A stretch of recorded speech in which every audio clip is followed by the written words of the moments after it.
pregador que Deus escolheu para essa noite. Lincoln. Deus te abençoe. Levante suas mãos, estenda suas mãos para cá. Vamos abençoá-lo. Deus, mais uma vez eu coloco ele nas minhas orações, Senhor. Senhor, toma a boca dele como profeta para essa noite, Senhor. Que ele venha falar aquilo que o Senhor colocou no coração dele. Que ele venha trazer a mensagem de alinhamento para nós. Que ele traga aquilo que está no coração do Senhor. Aquilo que o Senhor sabe, aquilo que o Senhor viu. E talvez nós não vimos, Senhor Jesus. Traga alinhamento nessa noite, Senhor. Abençoa a casa, Senhor. Guarda a vida dele, Senhor. Nós te pedimos que o Senhor abençoe o ministério, Senhor. E que essa noite seja mais uma etapa, seja um divisor de águas nas nossas vidas e na vida dele, Senhor. Toma ele em nome de Jesus. Amém e amém.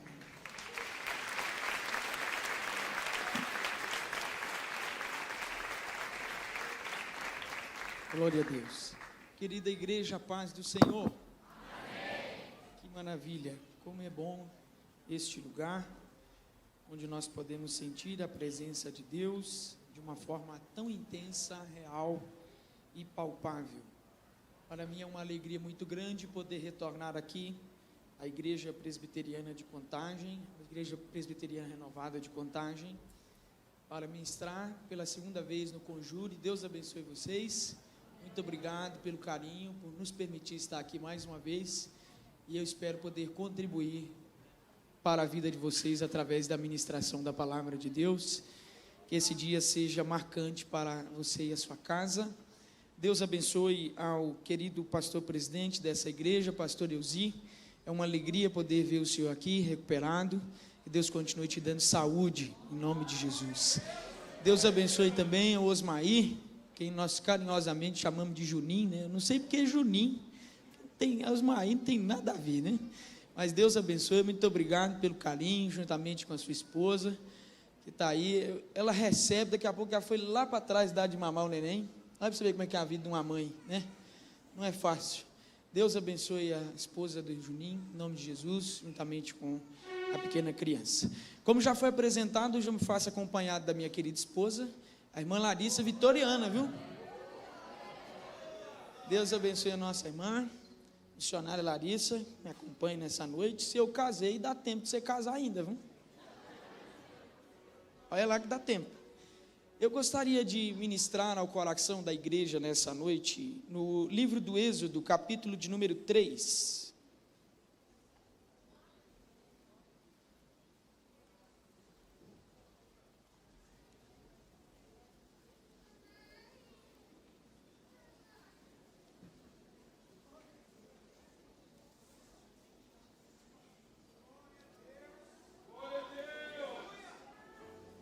Eu gostaria de dizer aos irmãos que é uma mensagem extremamente simples que Deus colocou no meu coração nessa noite, mas eu acredito que Deus há de falar conosco. Êxodo capítulo de número 3, do versículo 1 em diante. Antes de fazer a leitura do texto, eu gostaria de dizer à igreja que, findando esse culto ali na porta, eu vou estar com alguns materiais. Cada livro que você encontrar ali sai no valor de R$30, e que Deus em Cristo Jesus te recompense. Diz assim a palavra de Deus: apacentava Moisés o rebanho de Jetro, seu sogro, sacerdote de Midian. Certo dia, conduzindo as ovelhas para além do deserto, chegou a Horebe, o monte de Deus. Ali o anjo do Senhor se revelou a ele numa chama de fogo, que saía do meio de uma sarça. Moisés observou, e eis que a sarça ardia no fogo, contudo não era consumida pelas chamas. Então pensou Moisés: que coisa impressionante! Por que será que o espinheiro não se queima? Devo chegar mais perto para contemplar essa maravilha. Então o Senhor viu que ele deu uma volta e se aproximava para observar melhor. E Deus o chamou do meio da sarça ardente: Moisés, Moisés. Ao que ele prontamente respondeu: eis-me aqui. Deus continuou a dizer: não te aproximes daqui, tire as sandálias dos teus pés, porque o lugar em que estás é uma terra santa. Disse mais: Eu sou o Deus de teus pais, o Deus de Abraão, o Deus de Isaque e o Deus de Jacó. Então Moisés cobriu o rosto, porquanto temia olhar para Deus. Disse o Senhor: certamente tenho observado a opressão e a miséria sobre o meu povo no Egito. Tenho ouvido seu clamor por causa dos seus feitores, e sei o quanto estão padecendo. Por esse motivo desci a fim de livrá-los das mãos dos egípcios, e tirá-los daqui para uma terra boa e vasta, onde mana leite e mel, terra dos cananeus, dos hititas, dos amorreus, dos ferezeus, dos heveus e dos jebuseus. Porquanto agora o clamor dos filhos de Israel chegou até mim, e também contemplo a opressão com que os egípcios estão submetendo e fazendo sofrer. Vai, pois, imediatamente eu envio a Faraó para tirar do Egito meu povo, os filhos de Israel. Contudo, Moisés interpelou a Deus: quem sou eu para me apresentar diante de Faraó e fazer sair os israelitas das terras do Egito? Assegurou-lhe Deus: eu estarei contigo.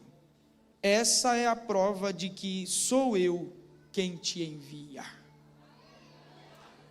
Antes de se assentar, levante umas das suas mãos e diga comigo: Deus, a sarça e eu. Podei-vos assentar.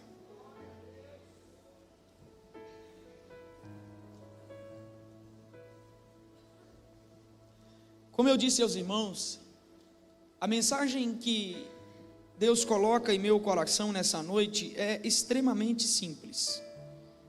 Não espere uma mensagem muito mirabolante nessa noite, mas dentro da simplicidade daquilo que Deus coloca em meu coração, eu acredito que de uma forma ou de outra a sua vida será abençoada pela palavra de Deus.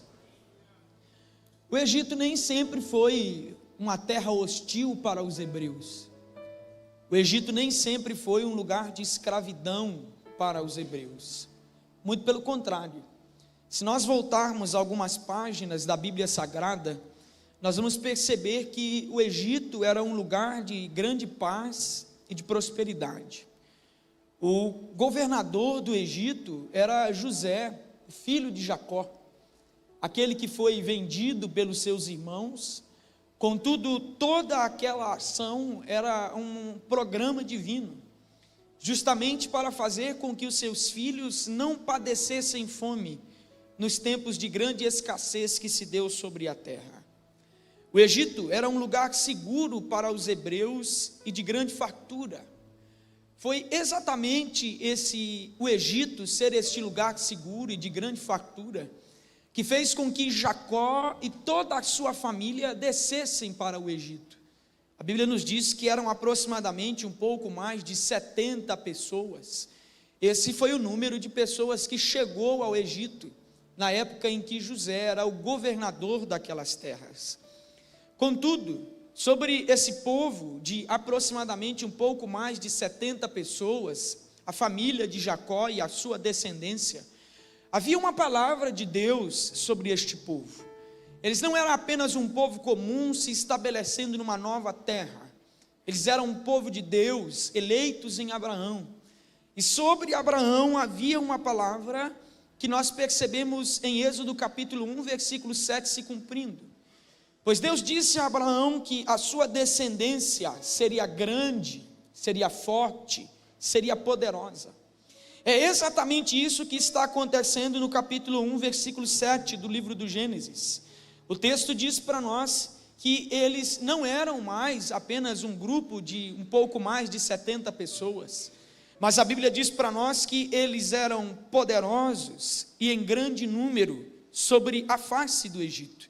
Eles eram poderosos em todo o Egito, e por onde se olhava no Egito se via os hebreus se espalhando. Havia uma bênção de Deus sobre esse povo, havia uma bênção de Deus sobre essa pequena nação em desenvolvimento, havia sobre esse povo uma bênção de Deus, e de fato, por onde eles estão passando, Deus está os fazendo crescer e prosperar. A aliança firmada entre o faraó da época e José durou durante longos anos, até que toda aquela geração passou, toda aquela geração morreu. E a nova dinastia do faraó, que assenta-se no trono, o texto diz para nós que ele não ouvia falar de José e nem da aliança que havia entre aquele povo. Contudo, ele enxerga nos hebreus uma grande ameaça. Uma ameaça de uma guerra interna que poderia estourar caso outras nações viessem contra o Egito. Aquele homem tentando de uma forma ou de outra proteger a sua nação, vê a possibilidade dos hebreus se alinharem ao exército inimigo e eles terem um problema interno para poder resolver. É quando esse faraó, ele toma algumas medidas para que ele faça com que todo o crescimento desse povo possa minar, para que o crescimento desse povo possa ser barrado. Tudo que Deus fez no Egito através dos hebreus parece ser esquecido por esse novo faraó. A Bíblia diz para nós que ele enxerga os filhos de Israel como uma grande ameaça, pois eles na terra do Egito estavam em grande número e em grande força poderosa. Ele adota algumas medidas para tentar barrar o crescimento desse povo. Ele adota algumas medidas para fazer com que esse povo não cresça mais, com que toda a sua força seja reduzida, e eles não se enxerguem com essa potência que de fato eles já eram na terra do Egito. A primeira medida que ele toma é obrigar este povo a trabalhar exaustivamente. Eles agora não trabalham só nos campos, eles são obrigados a construírem cidades, depósitos de alimento de uma maneira muito forçada. A estratégia do faraó é cansar o povo. A estratégia do faraó é fazer com que eles estejam extremamente exaustos, cansados, fadigados, a fim de que eles não venham dar mais luz a filhos. A intenção do faraó aqui, segundo alguns comentaristas, meus queridos pastores, era cansar os homens, para que quando eles chegassem em casa não tivessem vigor para com as suas mulheres. Porém, o texto diz para nós que chegavam em casa e eles cresciam, se multiplicavam cada vez mais. Quanto mais os oprimiam, tanto mais geravam e se multiplicavam. E os egípcios ficaram preocupados por causa da descendência dos filhos de Israel. A primeira medida do faraó falhou, pois a sua tentativa de tentar cansar o povo, ela caiu por terra. Mas ela não cai por terra porque esse povo é um povo vigoroso. Ela cai por terra exatamente porque a bênção de Deus estava sobre aquele povo. A bênção de Deus estava sobre o povo de Israel. Havia sobre eles uma bênção, uma palavra de multiplicação e de crescimento. E não interessa qual fosse o nível das medidas posteriores, nada consegue barrar um povo que Deus elegeu para ele, para que cresça e multiplique-se sobre a face da terra. Esses homens estão sendo oprimidos em terra estranha, e acontece que esta primeira tentativa de tentar frear o crescimento dos hebreus, ela não dá muito certo, pelo que o faraó tem a iniciativa de tentar endurecer mais as suas medidas. Ele chama duas parteiras, uma cifrar, outra puar, e a intenção do faraó é dizer para elas: todas as crianças que nascerem do sexo masculino, na hora em que vocês forem ajudar as hebreias a dar à luz, se ver que é um menino, mata. Se for uma menina, sobreviva. A intenção do faraó aqui é minar as opções do sexo masculino dentro do Egito, para que as moças hebreias se vejam obrigadas a casar com os egípcios, fazendo assim uma grande miscigenação, extinguindo os hebreus dali e predominando os egípcios, predominando a linhagem egípcia. Porém a Bíblia diz para nós que Sifrá e Puá temeram a Deus. Enquanto as crianças nasciam, elas não se sentiam confortáveis para matá-las, mas elas faziam com que as mães abraçassem as suas crianças e sentissem o gozo e a alegria de serem mães na terra do Egito. É interessante perceber que até o coração de quem foi incumbido de assassinar os meninos hebreus, o Senhor fez com que eles estivessem temendo esse povo. Há uma bênção extraordinária de Deus sobre os hebreus. Quando o faraó percebeu que nem a tentativa de Sifrá e Puá deu certo, Ele as chamou para uma conversa e diz assim: o que está acontecendo? Eu mandei vocês matarem os meninos, mas eu não paro de ver crianças do sexo masculino nascendo aqui no Egito. O que está acontecendo? Ele diz: não, meu senhor, acontece que as mulheres hebreias, elas não são moles como as egípcias. Quando a gente chega lá, elas já deram à luz, o menino está vivo e não tem o que a gente possa fazer. Mas na grande realidade, o princípio no coração delas era temor ao Deus dos hebreus. Era temor ao Deus dos hebreus. É exatamente dentro desse ambiente, dentro desse país, que a cada vez mais se escurece para os hebreus, que Deus está prestes a encontrar em um ventre, um lugar propício para gerar o seu libertador. Parece que Deus esperou a coisa apertar mais, porque Moisés não nasceu quando as medidas estavam ainda sobre aqueles para trabalharem no campo e também construírem as cidades. A criança não foi gerada no ventre de Joquebede, enquanto ainda eram as parteiras que eram incumbidas de assassinar os meninos, não. A Bíblia diz para nós que é exatamente quando o faraó, ele endurece ainda mais a terceira medida, uma crueldade. Agora não são as parteiras incumbidas de assassinar, são os próprios soldados. Quando se ouvir que nasceu um menino em uma casa hebreia, jogue um menino no rio Nilo. Gente, pense que genocídio sem tamanho que Faraó acabou de propor dentro do Egito. As crianças do sexo masculino devem ser lançadas no rio Nilo. Que crueldade! Que culpa as crianças têm? Que culpa aqueles meninos têm? Porém, esse homem está enravecido contra este povo. E ele diz bem claro um decreto sobre o Egito: toda criança que nascer nas casas hebreias, e se for um menino, deve ser lançado no rio Nilo. Mas há dentro de uma casa hebreia, de uma varoa chamada Joquebede, casada com um homem Anrão, que Deus escolheu aquele ventre para levantar o seu libertador sobre a terra do Egito.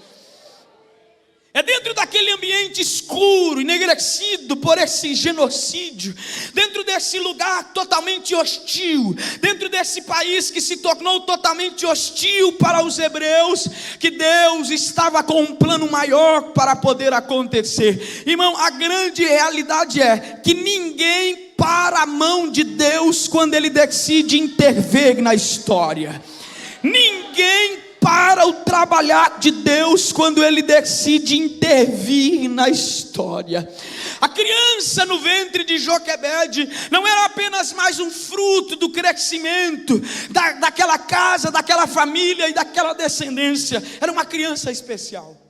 Mas a Bíblia diz para nós que Joquebede não teve coragem de dar nome ao menino. Ele tem 3 meses de idade. Ela não tem coragem de dar nome ao menino. Se você pegar Êxodo capítulo de número 2, você irá perceber que a criança que nasceu de Joquebede, ela não tem nome. Ela é tratada como menino. Joquebede não teve coragem de dar nome ao menino, porque ela tinha consciência que mais dia ou menos dia ela poderia perdê-lo. Ela não sabia que a criança em seu ventre seria o libertador de Israel. Ela não sabia que a criança em seu ventre seria o responsável por humilhar o Egito debaixo da glória de Deus. Ela não sabia da chamada brilhante sobre a vida daquela criança, e 3 meses ela o esconde em casa. A pergunta que eu faço àqueles que ouvem a simplicidade dessa palavra aqui nessa noite, queridos obreiros, querido irmão Hudson, é: como que se esconde uma criança em casa até os 3 meses? Como que abafa o choro? Como que faz para os vizinhos não ouvirem? Como que faz para ninguém saber que naquela casa há um menino? A prova é: Deus estava guardando aquela casa. Deus estava guardando aquela família. Deus estava guardando aquela criança. Deus estava preservando aquele menino. Ô, gente, tem gente que de fato Deus o preserva para um propósito maior. Se fosse olhar, Satanás tinha engolido você vivo no dia em que você nasceu. Mas a mão de Deus guardou você. A mão de Deus preservou você. E olha onde você está hoje. Olhe para mim. A criança está sendo preservada até que chega nos seus 3 meses. E Joquebede diz assim: não dá mais para poder guardar esse menino aqui. Irmãos, eu queria dizer para vocês uma coisa. É muito claro no texto. Joquebede, ela faz um cesto com juncos, ela betuma, tudo bonitinho. Ô gente, olha para mim aqui nessa noite. Não tem como a gente dizer se o cesto desceu ou se o cesto subiu. O que está no texto é: colocou entre os juncos. O cesto nem desce nem sobe. O cesto é colocado entre os juncos. Você acha que aquela mãe preservou aquela criança até os 3 meses de idade, para de repente soltar ela à luz do destino no meio do rio? Pelo contrário, ela coloca Moisés entre os juncos, sabendo que a filha de Faraó viria para se banhar. O que ela não contava era que Deus moveria o coração da princesa para pegar a criança. Oh, glória a Deus. Miriam fica na espreita, observando o que vai acontecer com seu irmão mais novo. Quando de repente a Bíblia diz para nós que a princesa desceu, ouviu o choro da criança, pegou a criança, e agora ela ganha um nome: Moisés. Ô gente, olha como é que Deus faz as coisas. A Joquebede, ela não queria mais pegar o menino em casa, porque ela sabia que ele poderia morrer. Ela coloca o menino entre os juncos e de repente a princesa desce para poder o achar. Aí a princesa diz assim: será que não tem uma mãe aqui para poder cuidar dessa criança, não? Ô gente, o interessante da Miriam é que ela salta do meio do mato e diz assim: eu tenho uma mãe para você. Eu tenho. Joquebede vai amamentar seu filho, cuidar do seu filho, e ainda vai receber um tutu por isso. Deus faz ou não faz? Ô gente, a criança é pega por Joquebede, ela é criada por Joquebede até certo tempo. Mas a Bíblia diz para nós que Moisés foi criado pela sua mãe Joquebede. Mas a Bíblia diz para nós que enquanto ele crescia durante os seus 40 anos no Egito, ele foi educado em toda a ciência dentro do Egito. Irmãos, pense como que Deus trabalha. Ele põe Faraó para doutrinar um camarada debaixo do seu nariz, que posteriormente seria o libertador de Israel. Moisés foi criado e educado em toda a educação egípcia. Ele foi criado como um príncipe no palácio. Ele foi criado em toda a educação. Ele foi totalmente polido pelos egípcios. Mas a Bíblia diz para nós que ele não queria ser tratado como egípcio. É por isso que Hebreus capítulo 11, versículo 24 e 25 diz que Moisés fez uma escolha duríssima na sua caminhada. A Bíblia diz para nós que ele rejeitou ser chamado filho da filha de Faraó, escolhendo ser maltratado com o povo de Deus, do que por um momento ter o gozo do pecado. O Moisés disse assim: eu sei de onde eu vim, eu sei o sangue que corre nas minhas veias, eu sei quem é o meu povo, eu sei a quem eu devo servir. Ainda que o Egito me proponha nome, ainda que o Egito me proponha um status, ainda que o Egito me proponha uma boa educação, eu sei que eu sou hebreu de hebreu, e o meu Deus é o grande Deus, general de guerra, o grande El Shaddai. Moisés nunca titubeou acerca da sua identidade. Eu te faço uma pergunta aqui nessa noite: você sabe quem você é? Moisés nunca titubeou acerca da sua identidade. Ele sempre soube que era um hebreu de hebreu. É por isso que ele não suportava ver o seu povo sendo afligido pelos egípcios. Ele não suportava os feitores maltratar o seu povo. Ele não suportava ver o seu povo subjugado. Um belo dia, enquanto um homem vinha e maltratava um hebreu, o maltratar ali não é simplesmente dar nele uns petelecos na cabeça, não. O maltratar ali é espancar sem piedade. Um instinto libertador toma conta de Moisés. Mas por que Deus não começou a trabalhar aqui? Primeiro, porque Moisés estava sozinho, Deus ainda não havia o chamado. Número 2, Moisés tentou pela força do seu próprio braço, e por isso que deu errado. Ele não estava pronto. Ele pega a força do seu braço, o instinto libertador toma conta dele, ele mata o egípcio, esconde na areia. Gente, como é que um camarada mata o outro e esconde na areia? Ô, Moisés burro também. Escondeu o camarada na areia. Escondeu o camarada na areia. No outro dia ele volta. Tem 2 hebreus brigando. Ele diz assim: faça isso não, gente. Vocês são do mesmo povo. Faz isso com vocês não. Ele diz assim: você vai matar a gente como matou o egípcio também? Moisés disse: a casa caiu. Deu ruim. Deu ruim. Está todo mundo sabendo que eu matei o egípcio. E agora? Moisés se deparou de cara com o fracasso. Um homem de 40 anos, hebreu de hebreu, criado como egípcio, educado dentro do Egito, na tentativa de tentar libertar o seu povo, lhe dá de cara com o fracasso. O faraó, que antes talvez ele chamava de vovô, agora está procurando matá-lo.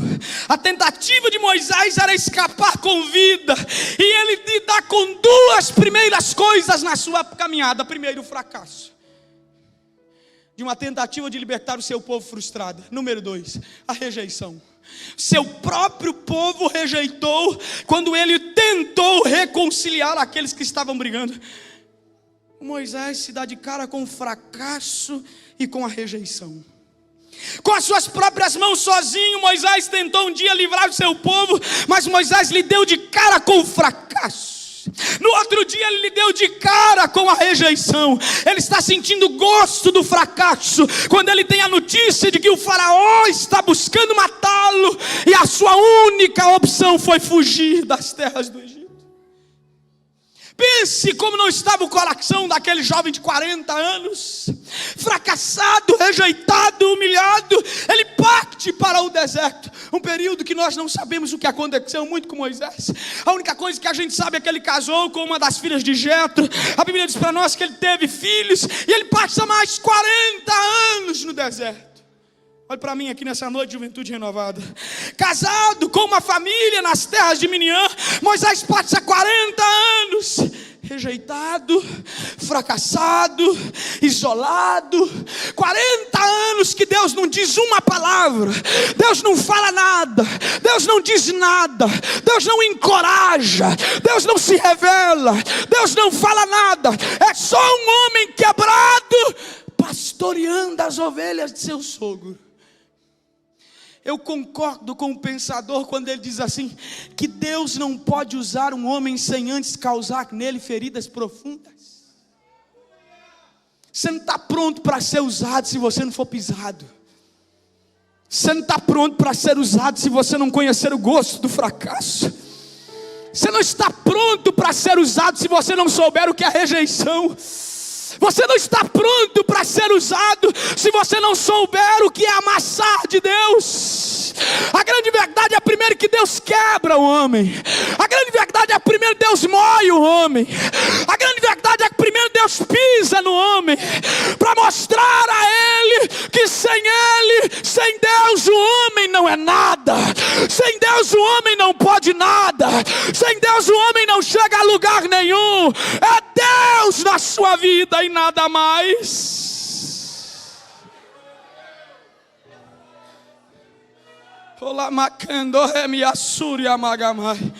Eu tenho um jovem, pastor Euzi, que eu digo que se aquele ditado popular dos crentes, que cada alma que a gente ganha uma pedrinha na coroa, eu sei que pelo menos uma eu tenho lá no céu. É um jovem que eu ganhei ele para Jesus desde o mundo. Pensa no sacrifício que foi. Gente, pensa na prova que eu passei. Mas graças a Deus eu consegui ganhar ele para Jesus. Ele largou o mundo, ficou crente. Amanhã ele vai ser apresentado ao diaconato. Ontem eu encontrei com ele e disse assim para ele: eu poderia te desejar os parabéns, mas eu não posso fazer isso, por isso eu te desejo boa sorte. Porque, gente, nós estamos pintando a chamada de Deus como se fosse um arco-íris. Nós estamos pintando a chamada de Deus como se fosse doce na boca.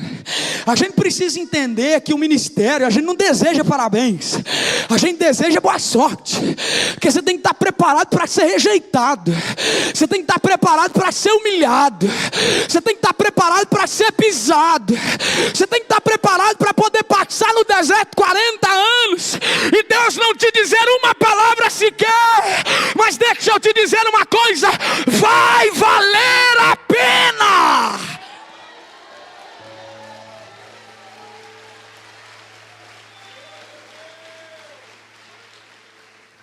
Faça um carinho no ombro de alguém que está ao seu lado, que aparece assim: quanto mais quebrado, melhor para Deus.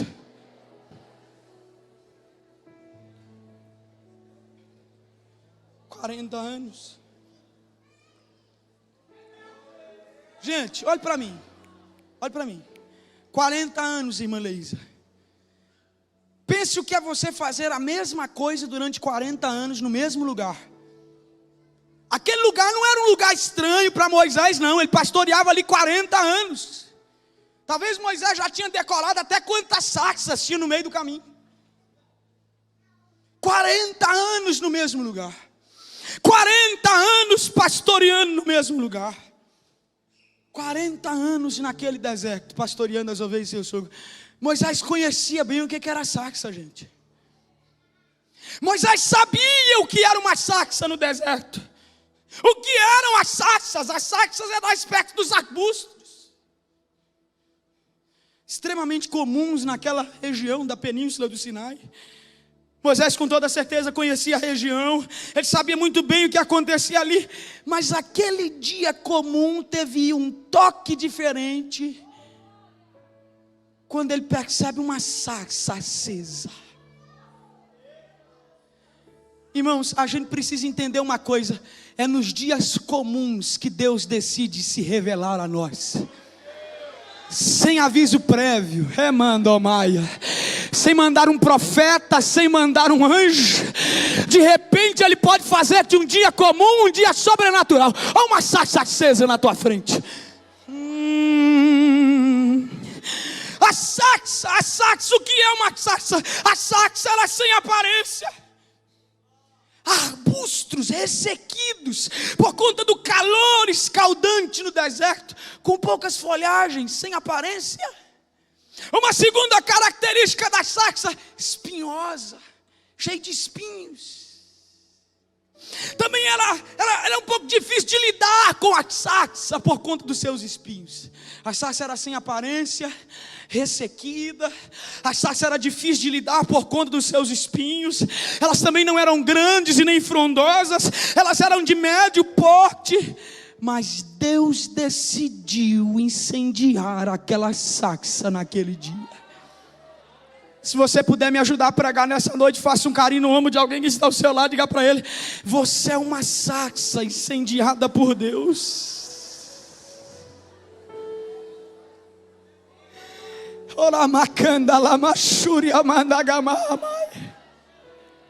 A grande verdade é que existem muitas pessoas que são verdadeiras sarças, sem aparência, ressequidas pelo tempo que passam no deserto, sem muitas folhagens. Chega a ser difícil de lidar com você, porque você é espinhoso. Chega a ser difícil de lidar com você por conta dos seus espinhos. Você também não tem um grande volume, um grande porte. Você não tem muita aparência. Você está tendo o mesmo lugar há muitos anos. Tem gente, pastor Woods, que olha para a sarça e diz assim: será que Deus tem alguma coisa com fulano mesmo? Tem anos e anos que ele está aí, não dá para nada, não acontece nada. É muitos anos essa mesma sarça, cheia de espinho, sem aparência. Será que Deus tem alguma coisa na vida de fulano? E Deus está dizendo: ô sarça, fica onde você está, porque eu estou preparando um homem que tem 80 anos. E tudo que eu vou fazer com ele depende do incêndio que eu vou causar em você, sarça. Tem gente compreendendo a simplicidade dessa palavra aqui hoje. 80 anos que Deus está preparando um homem, e muitos anos que a sarça está no mesmo lugar, mas Deus está dizendo: ó sarça, você é sem aparência, ó sarça, você é cheio de espinho, ó sarça, você não tem altura, mas é você, sarça, que eu vou usar para incendiar o coração de Moisés. Ó sarça, eu vou usar você.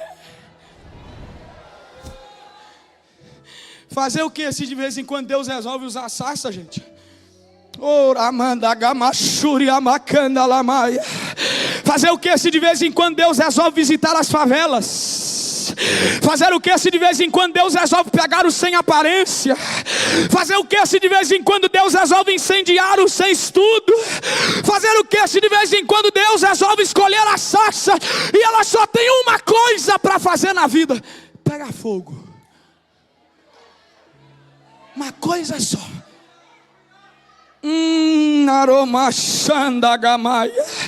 O ministério da sarça foi um ministério de um dia só. Oh meu Deus do céu. Se alguém segurar o peso dessa palavra aqui agora, o que a gente precisa compreender é que tem gente que vai ter um ministério longevo como o de Moisés, mas outros terão um ministério de um dia só. Mas não é o número do teu ministério que vai definir a grandiosidade do que Deus fez na tua vida, é o que Ele resolveu fazer contigo. Sarça, teu ministério vai durar um dia só, mas vai valer a pena. A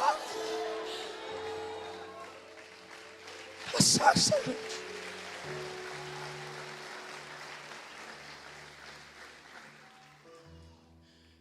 A sarça. Deus decidiu encher a sarça. Será que Deus não podia ter mandado um anjo, não? Será que Deus não podia ter usado alguém, não? Ele decidiu se revelar na sarça. Quando eu orava essa tarde, o céu visitou o meu coração. E Deus me dizia que eu estaria pregando para algumas sarças aqui nessa noite.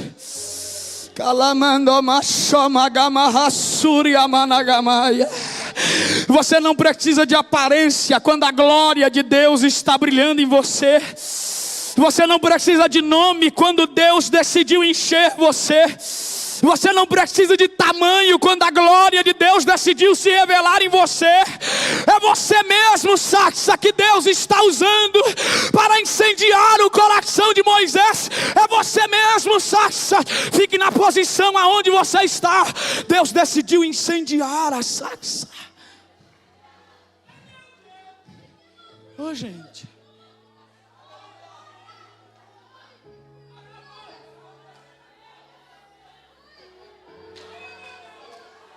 A sarça é simples demais. Mas o diferencial da sarça naquele dia é que Moisés passou, viu a sarça pegando fogo e disse assim: que mistério é esse? Que essa sarça pega fogo e não se consome. Oh meu Deus.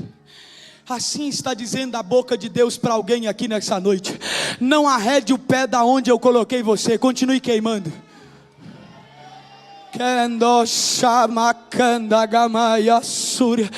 Está queimando. Aí Moisés olhou para a sarça, percebeu que a sarça pegava fogo e não se consumia. Ele disse: eu vou virar para ver esta grande visão. Irmão, de vez em quando Deus resolve usar os que não são para confundir aqueles que são. Deixa eu contar uma coisa para vocês aqui nessa noite. Esses dias eu estava na igreja do Céu Azul, Assembleia de Deus Belo Horizonte do Céu Azul, pastor regional, o pastor Washington. Ele olhou para mim e disse assim: meu filho, eu preciso conversar com você e te confessar uma coisa. Eu disse: pode contar, pastor. Ele disse assim: você não sabe o que eu falei com o meu obreiro no dia em que ele levou você para pregar lá. Quando eu cheguei no púlpito, que eu vi você, eu fiquei desviado. Eu olhei para o meu obreiro e disse assim: como que você traz um menino para pregar aqui, meu filho? De onde que ele... Não, pastor, é bem recomendado, o menino é benção. Eu disse: já está aí, então prega, né? E eu nem sabia, eu quitinho, sentadinho no banco, quitinho. sentadinho na manhã de consagração, minha perninha cruzada. Quem olha para mim pensa que eu estou na frieza danada. Você não sabe que eu estou ligado no mistério também. Estou liquidinho ali na minha, só recebendo, só comendo. E o pastor doido para cortar minha oportunidade naquele dia. Só que o céu resolveu olhar e dizer assim: eu vou te incendiar hoje, minha sarça. Ele disse: meu filho, eu acho que naquele dia Deus resolveu te usar mais só para envergonhar o negão. Porque naquele dia Jesus batizou criança com o Espírito Santo. Naquele dia Jesus salvou vidas. Naquela manhã, eu preciso te dizer uma coisa aqui nesta noite: Deus resolveu usar a tua vida. Deus resolveu incendiar a tua vida. Deus resolveu utilizar-se de você para incendiar o coração do próximo Moisés. Por isso, sarça, pelo amor de Deus, fique aonde você está e deixe Deus queimar em você. Deixa.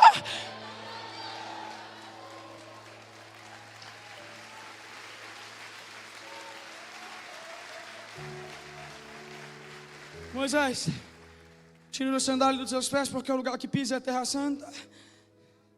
Tá bom, Senhor. Sem sandália nos pés. Temeu olhar para Deus e encobriu o seu rosto. O Senhor olhou para ele e disse: Moisés, eu ouvi o choro do meu povo, eu ouvi o gemido do meu povo, e eu desci para livrar o meu povo. Você quer saber a boa?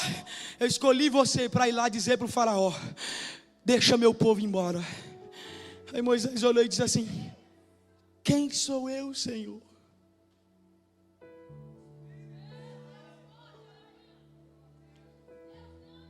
Fala se não parece com você.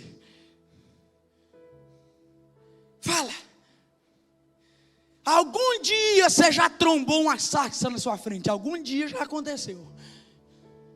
A sarça pegou fogo. Deus te disse do grande chamado que Ele tem na tua vida. Mas você respondeu dizendo: quem sou eu, Senhor? Teleme de goma se anda gamai. Quem sou eu para essa liderança? Quem sou eu? Quem sou eu para ser este próximo pregador que o Senhor está dizendo? Quem sou eu? Ô gente, o nosso maior problema é que nós pensamos que estamos impressionando a Deus, que Deus ficará impressionado com as nossas qualidades e com pena dos nossos defeitos. Você está achando que Deus é um comedor de arroz e feijão como eu e você? Eu estou te vendo, não é de hoje, Moisés. Eu estou te preparando, não é de hoje, Moisés. Eu estou te moldando, não é de hoje, Moisés. Como você ousa dizer para mim quem é você? Se eu te conheço desde o dia em que você era um sem nome na casa da tua mãe. Eu conheço você desde o dia em que você foi achado no Rio Nilo. E você quer dizer para mim agora quem sou eu? Você não me impressiona com as tuas qualidades e muito menos me faz sentir pena dos teus defeitos. Eu apenas te digo uma coisa, Moisés: tu és um vaso de barro nas minhas mãos e eu quero usar você, Moisés. Quem sou eu, Senhor?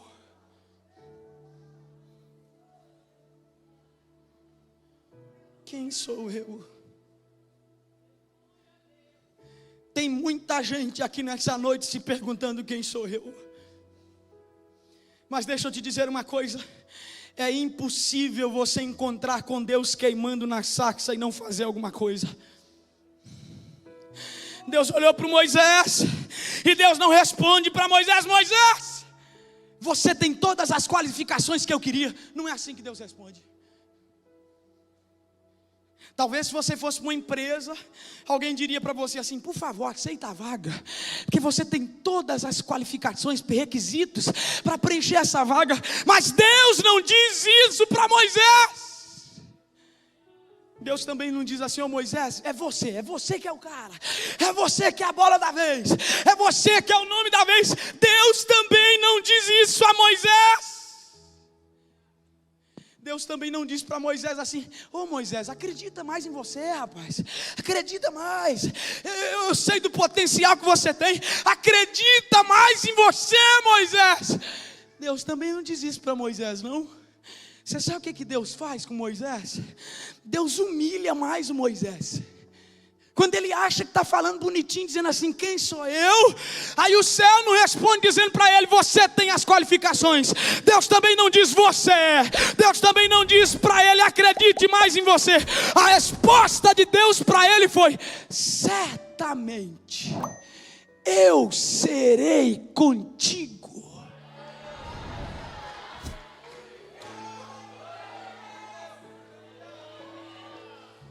Quando você vai entender que não é você, quando você vai entender que não é teu carisma, quando você vai entender que não é a tua voz, quando você vai entender que não é as tuas características, quando você vai entender que não é a tua eloquência, quando você vai entender que não é você, eu certamente serei contigo.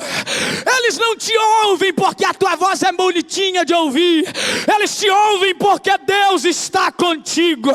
Eles não te ouvem porque a tua oratória é boa, tua pregação é polida, teu sermão é estruturado.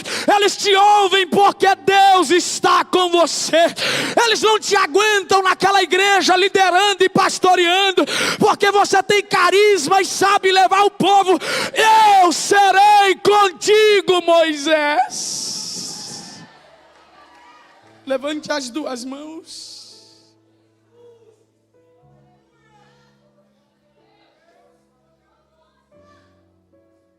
Porque Deus nessa noite está tendo um encontro com alguém na sarça. E nessa noite tem gente se perguntando: quem sou eu? E Deus está lhe dizendo: você não é ninguém, mas eu certamente serei contigo. Ainda de mãos erguidas, segundo a autoridade dessa palavra que eu estou pregando aqui nessa noite, sobre o coração dos Moisés que Deus separou para ele aqui neste lugar, do mesmo fogo que está queimando na sarça, Ele está incendiando o coração daqueles que gritam: quem sou eu aqui nesta noite? É por isso que da minha direita para a minha esquerda, Deus está começando a fazer um reboliço entre nós aqui agora.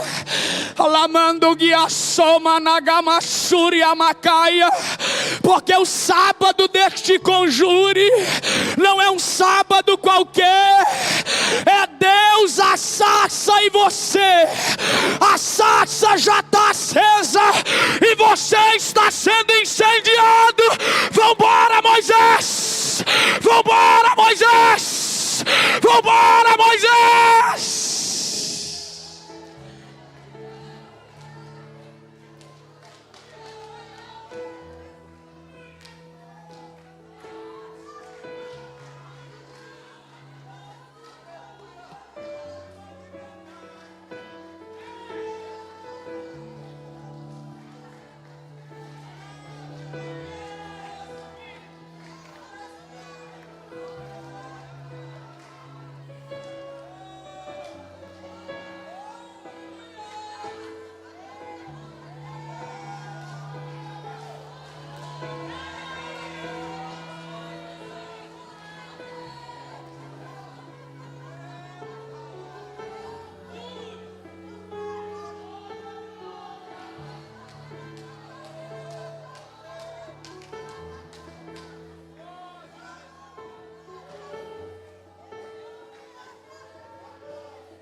Segure a mão de um crente que está ao seu lado, chacoalhe ele e diga: você não sabe o tanto que Deus vai te usar depois dessa noite.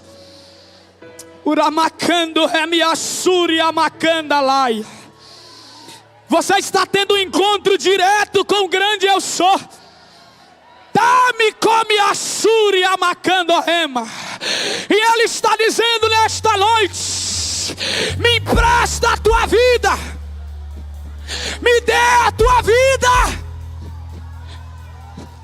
me dê a tua voz, me dê os teus pés, me dê os teus olhos, me dê as tuas mãos. Remanto que a Suri Amacoma raia. Eu tenho reboliço na terra para fazer através de ti. Quem do Masuri Amaia, Calamitara Macome de Calassuri Amacoma. O céu marcou essa noite para incendiar o coração de muita gente aqui. Calamanturiande Camassuri Amaia. Você vai sair daqui nesta noite dizendo: olha o que a glória fez comigo, olha o que a glória fez comigo. É, Manúbia!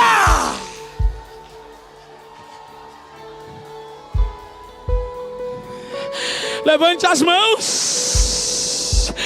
Você dirá: olha o que a glória fez comigo.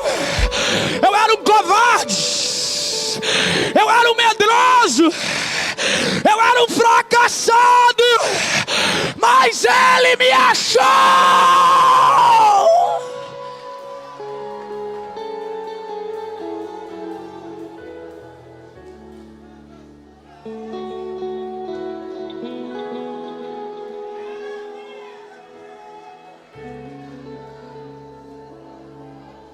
Com toda a liberdade do ambiente profético que essa igreja tem, o Espírito de Deus está me dizendo agora: não fale mais, não pregue mais, não diga mais uma palavra.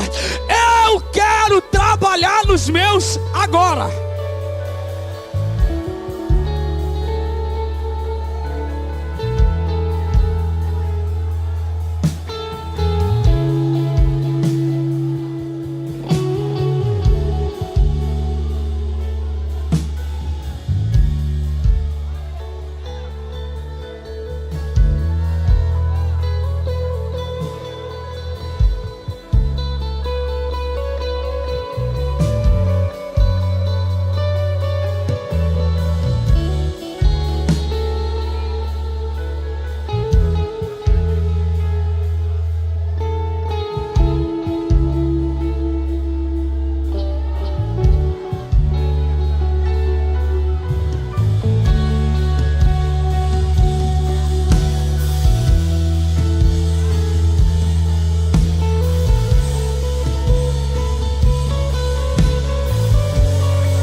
Ouça-me.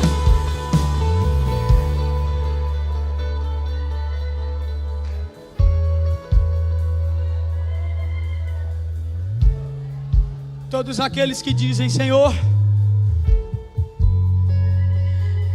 a partir de hoje eu quero me entregar com tudo que tenho. Eu sei que o Egito está me esperando, e hoje eu quero entregar tudo que eu tenho para que o Senhor possa usar. Deixa o seu lugar, venha até aqui à frente, eu quero orar por você. Todos, se estiver na galeria, se estiver aqui, se estiver na nave da igreja, se estiver no meio do conjunto, você que diz: eu quero ser usado por Deus.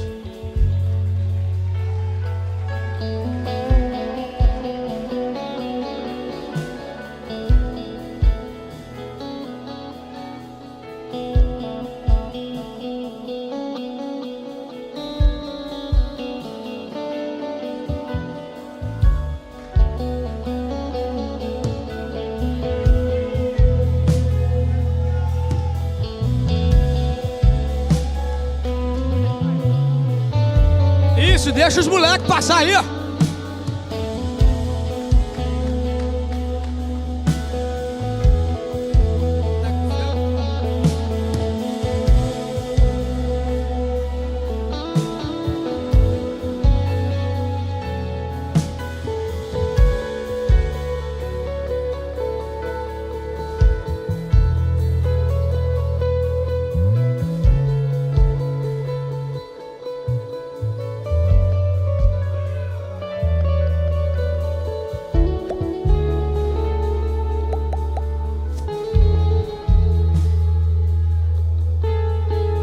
você, Deus e a Sassa nessa noite.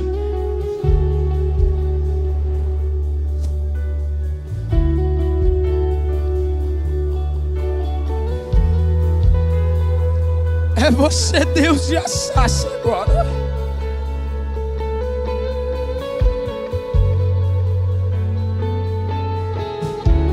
Eu não quero ninguém de olhos abertos agora, ninguém.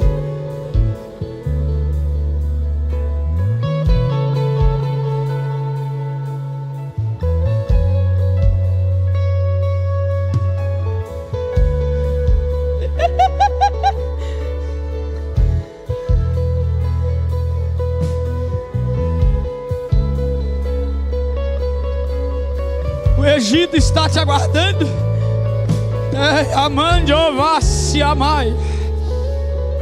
Teu bairro está te aguardando, Moisés. Aquela faculdade está lhe aguardando, aquela escola lhe aguarda.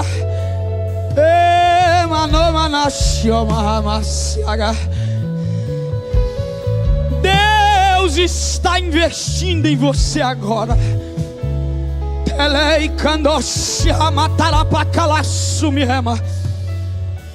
A tua vida não será mais a mesma. Você era uma mulher comum, você era um homem comum, você era um jovem comum. Mas a partir de hoje há um mistério de Deus desenrolando contigo na terra.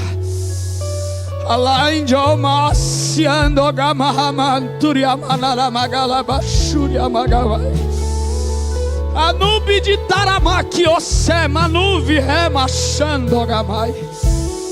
Deus está acendendo uma chamada na tua vida agora. Deus está lhe entregando dons espirituais nesta noite. Kalamando guiassoma nagamashuri amagamaia. Você não vai dizer mais quem sou eu. Você dirá: eu sou um vaso de barro, cheio da glória de Deus. Alamando guiassuri amacaia. Emide calachuri amando guiassé. Deus vai usar muito você, moça. Deus vai usar muito você, rapaz. Ah, se você pudesse contemplar, mando guiassuri amacando remiassé, o que Deus fará contigo depois desta noite. Ela me guiou samantura macala machuri amaia. Alamanturi amandu guiar. Vai ter gente que vai dizer assim: é o mesmo? Será que é a mesma? Eu não acredito que é ele. Eu não acredito que é ela. Quando acontecer isso, bata no peito e diga: é glória! É glória! É glória!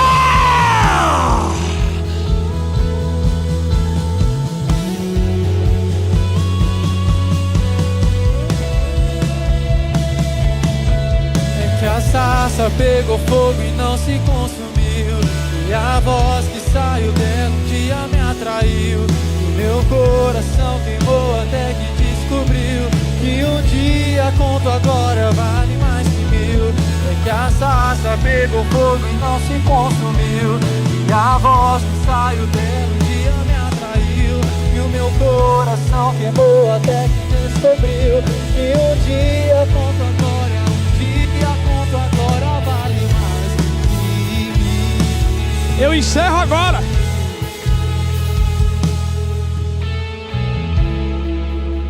Mas ouça o som do que Deus está fazendo entre nós aqui.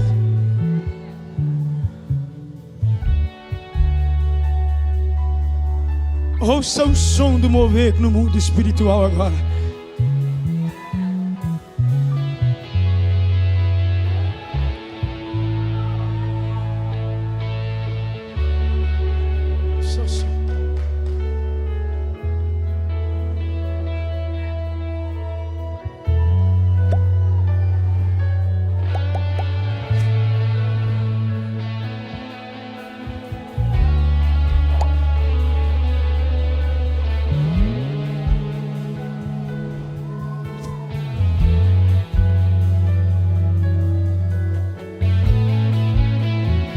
encerro agora.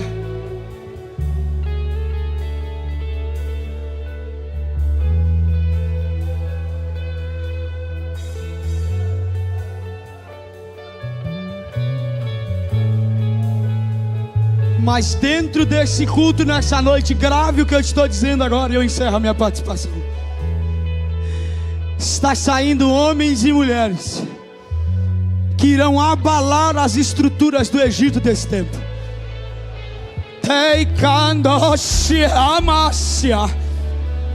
Irá abalar as estruturas do Egito desse tempo.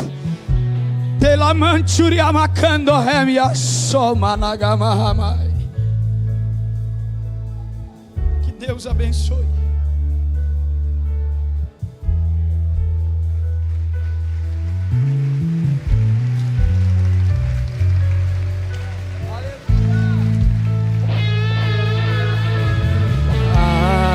Atraídos pela tua presença, não me vejo sem a tua presença. Atraído pela tua presença, não me cansarei na tua presença. É que a sarça pegou fogo e não se consumiu, e a voz que saiu dela um dia me atraiu, e o meu coração queimou até que descobriu que um dia com tua glória vale mais que 1000. É que a sarça pegou fogo e não se consumiu, e a voz que saiu dela um dia me atraiu, e o meu coração queimou até que descobriu que um dia com tua glória, um dia com tua glória